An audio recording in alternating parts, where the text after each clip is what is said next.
नमस्कार मंडळी. पाटावरती सखी आणि पार्वती मातेची मूर्ती स्थापन करून घेतली. त्यानंतर वाळूची शिवपिंड देखील स्थापन करून घेतली. त्यानंतर गणपतीची स्थापना करण्यासाठी एक सुपारी घेतलेली आहे. सुपारीला पंचामृत आणि शुद्ध जलाने स्नान घालून घेतले व स्वच्छ कापडाने पुसून गणपतीची स्थापना करायची.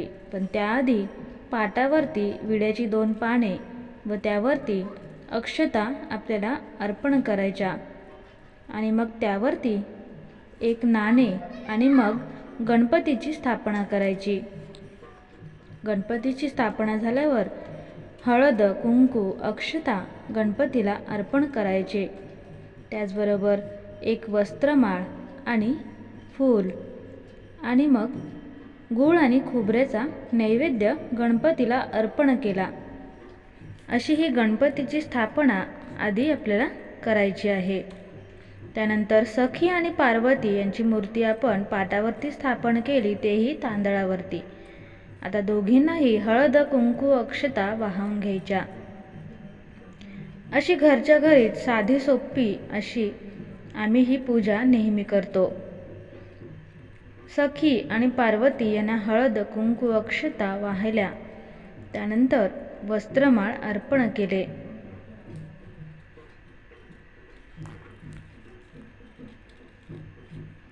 दोघींनाही एक एक फूल आपण अर्पण केलेले आहे. आणि आता वाळूचे शिवपिंड जे आहे त्यावरती शुद्ध जल अर्पण केले. त्यानंतर पंचामृत देखील अर्पण केले. वाळूची पिंड तयार करताना वाळू आपण व्यवस्थित स्वच्छ धुवून आधी कोरडी करून घ्यायची. तर पहा, इथे वस्त्रमाळ देखील अर्पण केलेली आहे. त्यानंतर अक्षता, सफेद फुले यांनी आपण शिवपिंड ही जी आहे ती सजवलेली आहे.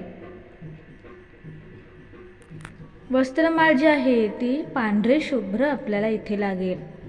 धोत्र्याचं फूल, त्याचबरोबर इथे पार्वती आणि सखी यांना गजरा देखील आपण घातलेला आहे. त्यानंतर शिवपिंडीवरती बेलाची पाने अर्पण केली. बेलाची पाने अगदीच हिरवीगार आणि ताजी टवटवीत मिळालेली ती अशा पद्धतीने पिंडीवरती अर्पण केली.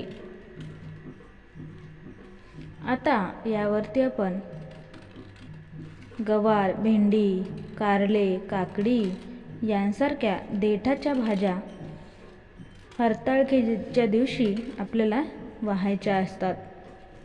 त्याचबरोबर हा सर्व पानांचा असा मिश्रित आघाडा वाहायचा. सखी आणि पार्वती यांसाठी आपण इथे ओटीचे साहित्य आणलेले आहे ते सुद्धा अर्पण केले. आघाड्यावरती हळद वाहिली आहे. त्यानंतर पानाचे मंडल करून आपण इथे फळे अर्पण केलेली आहेत. जी काही फळे घरामध्ये अवेलेबल असतील ती इथे अर्पण केली आहेत. दूध आणि पंचामृताचा नैवेद्य देखील पाटावरती मांडून घेतला. त्यानंतर अगरबत्ती याने आपल्याला सर्व देवांना ओवाळायचं आहे. धूप, दीप याने आपल्याला ओवाळायचं आहे. पाटावरती एक दिवा देखील प्रज्वलित करून घेतलेला आहे. दिव्याला देखील हळद, कुंकू, अक्षता आणि एक फूल देखील अर्पण केलेला आहे. कापराने आपण सर्व देवांना ओवाळत आहोत.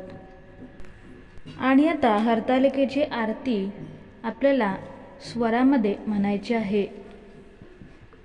खूप सुरात तालात हरतालिकेची आरती म्हणून झाल्यावरती आपल्याला नमस्कार करायचा आहे. अशा पद्धतीने आम्ही साधी सोपी आणि छोटीशी पूजा घरच्या घरीच मांडलेली आहे. ही पूजा कशी वाटली नक्की कमेंटमध्ये कळवा. पुन्हा भेटूया अशा छान छान व्हिडिओससह. तोपर्यंत श्री स्वामी समर्थ.